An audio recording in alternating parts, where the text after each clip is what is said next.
آپ کی رکعات امام سے رہ گئی ہیں، کچھ ایک رکعت یا دو رکعت یا تین رکعت رہ گئی، امام صاحب نے سلام پھیرا، آپ کھڑے ہوئے ہیں، تو آپ نے جو رکعات پڑھنی ہے ان کی ابتدا آپ نے رفع الیدین کے ساتھ کرنی ہے یا اٹھ کے سیدھے ہاتھ باندھ لینے؟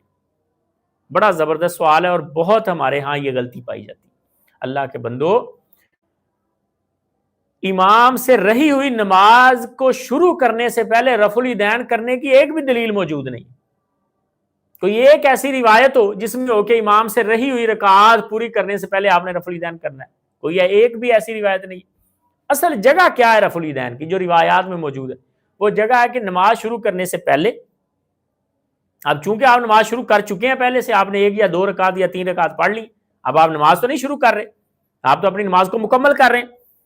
یا تیسری رکعت کے شروع میں، اگر یہ آپ کی تیسری رکعت کی ابتدا ہے، آپ نے دو پڑھی امام کے ساتھ، تو پھر آپ رفع الیدین کریں گے۔ دلیل کیا؟ کہ تیسری رکعت کے شروع میں جب نبی علیہ السلام تشہد سے اٹھتے آپ رفع الیدین کرتے تھے۔ اور اگر آپ کی یہ چوتھی یا دوسری رکعت ہے تو پھر آپ رفع الیدین نہیں کریں گے، کیونکہ آپ نئی نماز نہیں شروع کر رہے، نماز آپ نے شروع کی ہوئی ہے، اسی کو آپ مکمل کر رہے ہیں۔